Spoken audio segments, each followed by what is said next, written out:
प्रभु, परम अवतार श्री कृष्ण के अंतकरण से निकले हुए इस पवित्र संगीत ने पूरे ब्रह्मांड को मंत्रमुग्ध कर दिया है प्रभु। आप सत्य कह रहे हैं देवऋषि। आज से पूर्व संसार ने प्रेम और करुणा की ऐसी अद्भुत पुकार कभी नहीं सुनी, जैसे वह केवल अपनी माता और गोकुल वासियों को ही नहीं, अपितु समस्त संसार को जागृत कर रहे हो। आपने सत्य कहा देवी। कान्हा ने आज जिस मधुर और पवित्र संगीत की स्थापना की है, वह केवल आज ही नहीं अपितु आने वाले समय में भी युगों युगों तक मनुष्य को प्रेम और धर्म के पथ पर अग्रसर करेगा।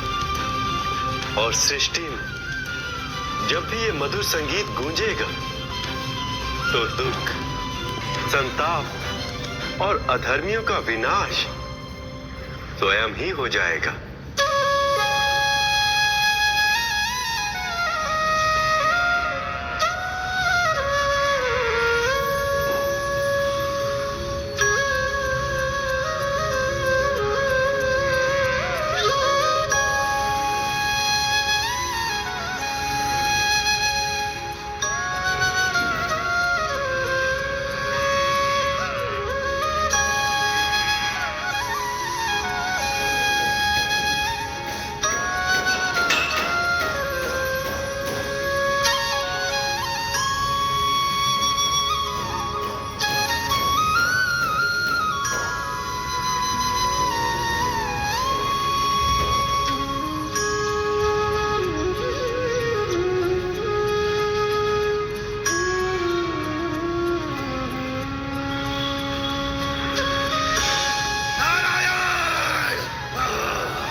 ये तो नसहनीय है नारायण, ये तो नसहनीय है।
कुंडल झलकाला, नंद के आनंद नंद लाला, गले में वैजंती माला, बजावे मुरली मधुर वाला।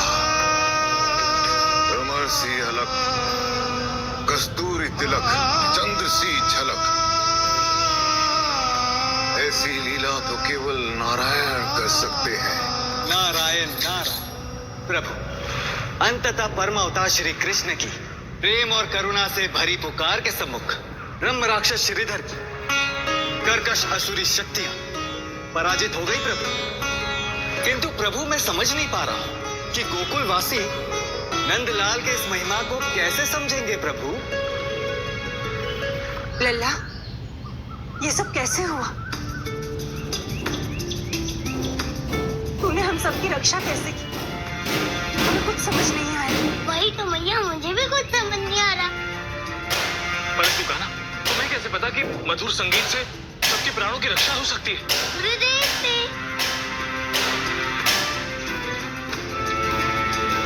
गुरुदेव गर्गाचार्य से?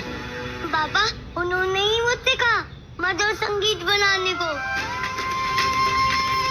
किंतु लल्ला, ये वाद्य यंत्र तुझे मिला कैसे? ये मुझे मिला नहीं मैया, इसने मुझे चुना। मैं तो इसका नाम तक नहीं जानता मैया।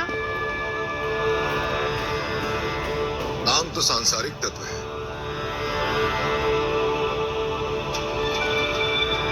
ईश्वर अपनी सृष्टि को उसके गुणधर्म से पहचानते हैं। कान्हा, आज तुमने एक ऐश्वर्य कार्य किया है। एक साधारण से वाद्य यंत्र से संसार की सबसे मधुर ध्वनि की स्थापना की है। किंतु गुरुदेव, मैं इसको किस नाम से पुकारूंगा? कान्हा, इस वाद्य यंत्र का निर्माण तुमने किया है। तुम ही इसके गुण धर्म देखकर कोई अच्छा सा नाम रख दो।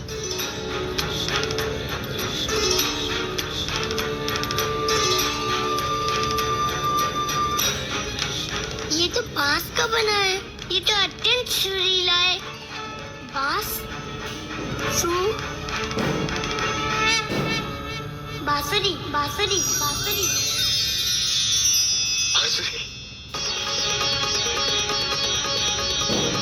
गुरुदेव, मैं इसको बांसुरी पुकारूं तो? बांसुरी धर्म संगत है। अब संसार इस वाद्य यंत्र को सदैव बांसुरी के नाम से ही जानेगा।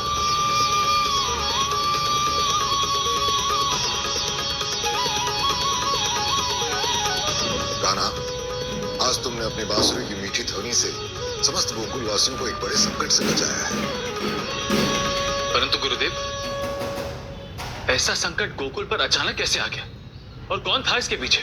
नंद, मैं यह तो नहीं जानता कि इसके पीछे कौन था, किंतु वह कर्कश ध्वनि युगों युगों से दमित एक विकृत ध्वनि थी। एक ब्रह्म राक्षस के कंठ से निकला उसके हृदय का आर्तनाद।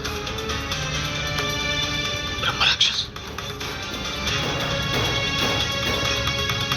नंद बाबा, कहीं ऐसा तो नहीं कि इस ब्रह्म राक्षस को कंस ने भेजा हो?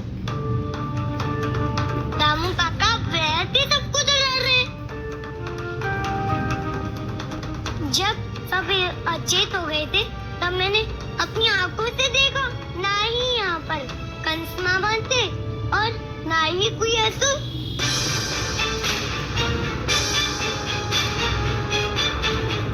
मैया देखो ना मैया, ये सब क्या हो गया? अब मेरा जन्म दिवस कैसे बनेगा मैया? लल्ला, आज तूने इतना बड़ा कार्य किया है। जन्मोत्सव से पहले ही सभी गोकुलवासियों को जीवन का उपहार दिया है। अब तो हम तेरा जन्मोत्सव और धूमधाम से मनाएंगे। Happy birthday!